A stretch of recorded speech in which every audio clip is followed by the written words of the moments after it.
So what's up? How you doing today? We're going to take Shakedown Street and put it all together. We've got the vocal melody on the guitar, we've got the scales, the arpeggios, and we're going to try to add a structure to it. So I'm going to play along with the backing track with my own example and break down what it is that I'm doing. At the end, got the practice backing track for you to try that same section yourself. So we're going to go through the intro, verse, pre-chorus, and chorus just one time through. So let's give it a listen, and I'm going to break down the concepts of the things I'm doing. So let's check it out.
So with this one, the first part here, with the D minor intro part, there's no melody there except for so there is that. So we could play that, and actually a lot of times live Jerry would just play that. So we could do that, but beyond that there's no vocal melody, so we can just play that or just play around with the scale.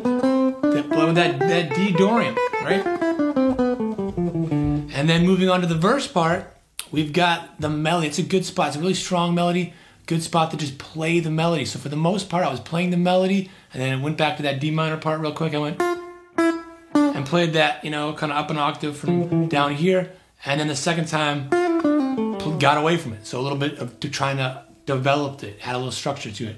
And then in the pre-chorus, going up here or wherever you're playing it, I'm playing the melody a little bit, but I'm starting to get away. So it's kind of like a partial melody, I'm pulling away from that, but you can still hear a little bit the melody. Sometimes I'm hitting more chord tones, but overall using the overall scale, the C major scale. And I'm going to do this real quick because I was going to say assuming, I should never assume, but hoping that you've already seen my two previous videos in this series, the vocal melody for guitar, so laying out exactly what the melody is, and then the scale part of it, the beyond the melody, talking about the scales that go on and some of the arpeggios and things. And if you haven't seen it, it's most of this is in C major, even though it may seem like there's a lot of stuff going on.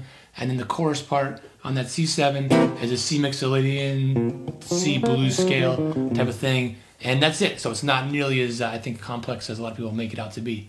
So anyways, we've got the pre-chorus, C majors works, got the melody, we're kind of playing it a little bit, pulling away from it, and then in the chorus, just forgetting about the melody and getting back to the scales, just playing the arpeggio a little bit, playing the blues scale, playing C Mixolydian, that kind of stuff. And I switched pickups, so I went from this one to the full-on bridge pickup because that gives me a little thinner sound. It's a little louder too, so boost that up, that energy, so helping to give that structure. And if you only have one pickup on your guitar or you're playing acoustic or something, if you're playing acoustic, you always could start picking back a little further. It gives you a similar kind of effect. Or if you're playing electric, you could do the same thing, or you could change your tone, so maybe you've got it not dialed up all the way, but the last part there, crank it up, and it just gives you a little different sound and helps change it. Or maybe throw on a little distortion if you're playing clean, or crank up the distortion if you're already using it, just ideas. So I don't want you to necessarily follow this verbatim, but just get the kind of wheels turning for ideas for not only using the melody and the scales and arpeggios and whatnot, but how to structure it. How do we put it all together? How do you go through that form, especially a song like this that has a very distinct form for the solo, and then at the end it's usually open-ended, kind of a vamp jam on the C7. But that main part, you know, what do? We don't want to just make it sound like we're just noodling through scale just like that and that's it. But we want to, you know, arc it up, or maybe you start off and you bring it down and then up. It all depends, and if you're playing with other people, depends on what they're doing too. So it's not about just doing your thing and everybody following you, but everybody listening together, especially with this music.